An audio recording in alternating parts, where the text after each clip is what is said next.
Hey guys, welcome back to another video, and today we're going to take a look at the Starsea. So the first IEM of 2021.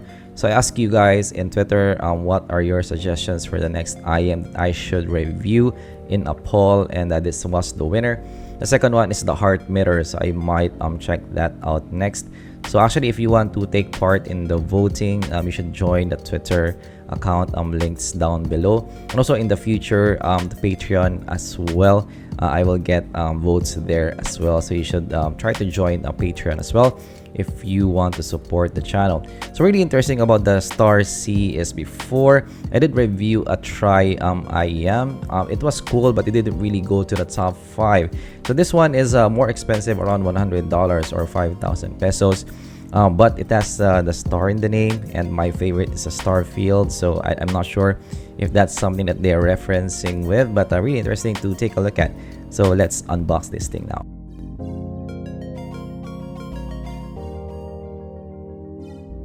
Alright, so now let's unbox the Starsea. So it has a 1DD 2BA kind of configuration, and as I mentioned in my unboxing, also it has that kind of organic kind of look. And at the other side, you do have some information: 0.7 to 8 2-pin connector, 20 to 20k hertz, 1DD 2BA, 3.5mm plug, and the impedance is 9.5. Pretty big box also for an IEM. And let's take a look at what you get inside with our trusty unboxing knife. So actually, for the brand itself, this is the only second time that I'm gonna look at brand altogether. But their first one is pretty well built. It has that metal kind of build, and I do like also the aesthetics of the whole thing. Kind of looks nice on the ear also. But first, I kind of like the color that they chose in this one. It's kind of a zpolt kind of color. So you have the logo, and with the golden trims, really nice looking box, and the audio CN. So actually, in the box, you're getting a fairly nicely laid out accessories. Let's take a look at the top first, which might include the case. Look at this guy. So this kind of looks like the Tin T4 kind of case, but it's not leather, of course. It has that kind of ridges. Really looks cool, guys. And yeah, really looks stylish. Definitely a welcome addition. So opening it up, so you do get that your tips. Nice selection of tips actually.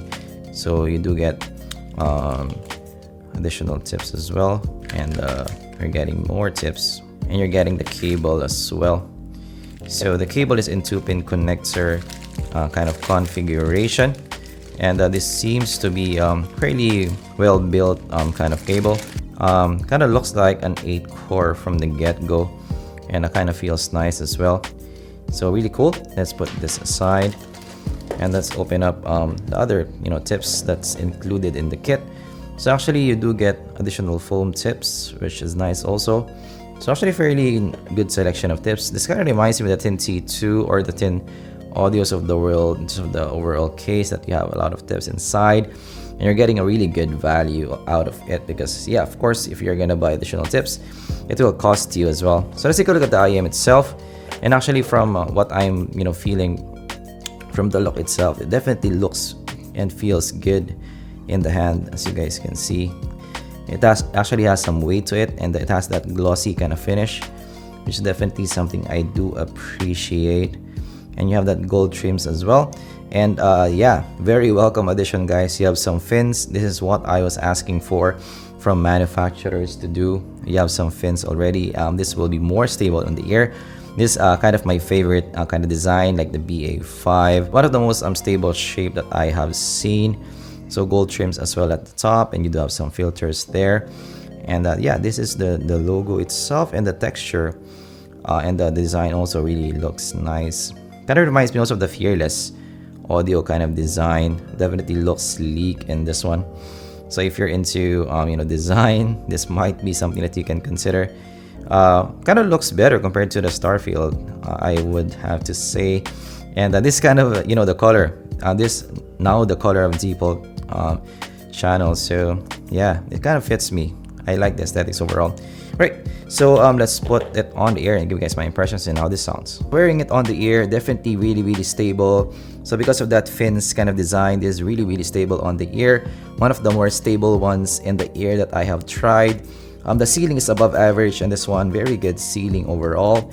And also I do like the comfort in this one. So it's a pretty tall kind of IM, but it's not that suffocating feeling on the ear.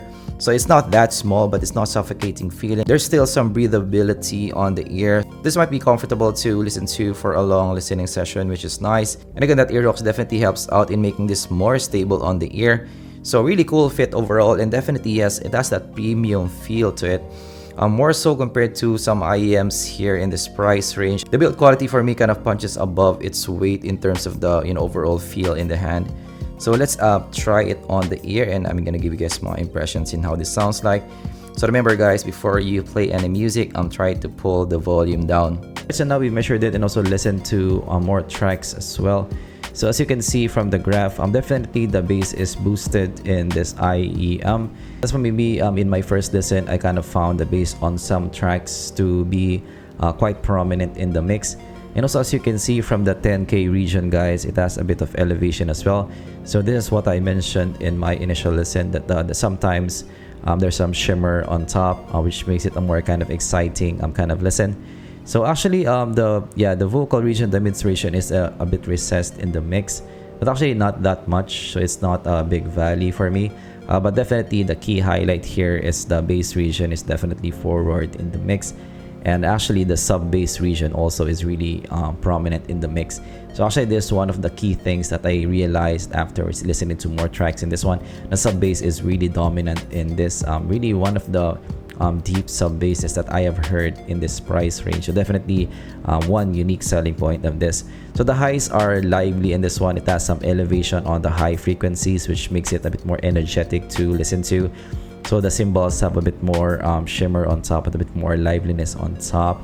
So actually it has pretty good body still, even with some shimmer, because sometimes some shimmer is overly done in the mix. So the elevation is overly done, and it makes the cymbals a bit thin. So this is not like that in this regard. It's still pretty good, but definitely not the best in this one, but still not bad overall. So the highs, yes, it's more in the lively side of things for me. So but definitely for me, this is not the highlight of the Starsea. Because of mids, the mids are definitely not shouty, so I find the female vocals to be better for me compared to the male vocals. So sometimes for me, the male vocals are a bit too recessed in the mix to my liking. But female vocals, I didn't have a problem with this one. Yes, the major advantage here is the mids are not shouty. So even if I listen to higher volumes, I didn't find an issue in terms of the fatigue. So that's kind of good. Definitely the highs, because of the shimmer, when you listen to higher volumes, it might get a bit too shimmery for you. But frankly for me, I didn't encounter that much hotness in the overall sound. So vocals are good in the hotness, in the sibilance, and also the highs as well. It's pretty good for me. But definitely for me, the mids are again not the highlight of the Starsea. So if the male vocals is a little bit better, it might be better for me in terms of the overall listen. So in terms of the bass, this is definitely the highlight of the Starsea. So definitely this is something for those who's listening to a lot of bassy kind of tracks. This will fit there nicely because this has really deep sub bass, one of the deepest that I've heard in the price range. But it's not boomy bass. The punch is there, still pretty much tight. In terms of the overall bass presentation, it's not woolly kind of bass.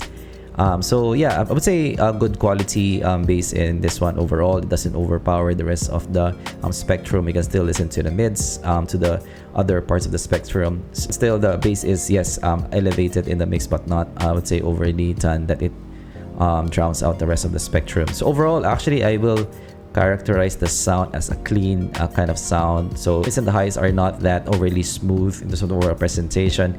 It's fairly tight, clean kind of sound overall.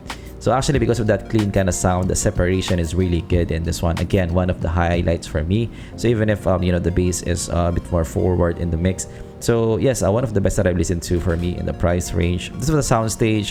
Soundstage is pretty big, not the biggest that I've heard, but pretty big overall. It's more of the width than the height. Imaging is also good. Accuracy is good for me. But yeah, for me, it's kind of lacking some height. So I would love to have some more height in this one. That'll be a bit better. In terms of tonality, it's actually pretty good, but again, not the best that I've listened to. So for some tracks, I didn't have an issue, but for some tracks, I did have an issue. that sometimes some instruments sound a bit boxy for me. Some vocals sound a bit boxy, especially when I'm listening to some Eric Clapton. So in terms of pairing, I do like this with cleaner amplifiers, with cleaner players. I think it will bring out the cleanliness in the sound. It will amplify the characteristic of this. That's it's a more kind of clean kind of sound. It can make it a little bit more cleaner.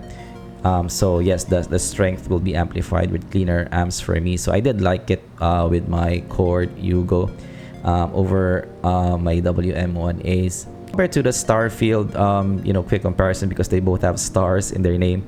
So overall, the Starsea for me has more prominent sub bass. Starsea is cleaner and also tighter in the overall presentation. So the sound also in the Starsea has a little bit more shimmer on top because of that, air frequency elevation. For a bit more lively kind of sound in the Starsea over the Starfields. So the Starfield is smoother in sound. I would say more natural also in terms of the tonality, more body in the sound as well, and a little bit more relaxed in the mix as well. It doesn't have that air frequency elevation. Starsea is your kind of a more exciting kind of listen. So for the Starsea, definitely there's some pros and cons here. The key highlight here is the sub bass, definitely one of the deepest sub basses that I've heard, and also the separation. So these are the key USPs or unique selling points of this product. So definitely if you want that kind of IEM, this might be something that you can consider. And also, yes, I did like the overall presentation, the cleanliness in the sound. So if you're also looking for something like that, this might be also something you can consider. Some cons, of course. So for some tracks, this might be a bit too bassy. So if you are not into bass, this might not be for you. Also for male vocals, some may be a bit too recessed for me in the mix. And yeah, for some people, you might not like that high frequency elevation. So pros and cons, it will be kind of up to you, what IEM you kind of prefer. But for me, I did enjoy, the liveliness in the sound while still having that technicalities of separation. And yeah, for tightness of the bass and overall clean kind of sound. So this might be something that I can use for some casual kind of listening. So yes, that's our look for the TriStar C. Also down below if you have additional questions. And also guys, I did release a game. I did finish a game. I did some sort of 2 to 3 day game jam. I'm practicing making games again. And you can play it actually for free. I'm gonna link it down in the description below. Its name of the game is Color Boy. It's actually an indie game, and I can even buy it if you want. You can download it in your PC for $2. If you get that, you will also help the channel a lot. If you learned something, of course, leave a like and subscribe for more content like this in the future. I kind of missed these kinds of reviews. This is a little bit more detailed than my previous review, but yeah, I kind of missed it. I kind of missed listening to more tracks and doing some more comparisons. So that's really interesting. I'm looking forward to reviewing other IEMs. So that's our review. See you guys in the next video. Goodbye.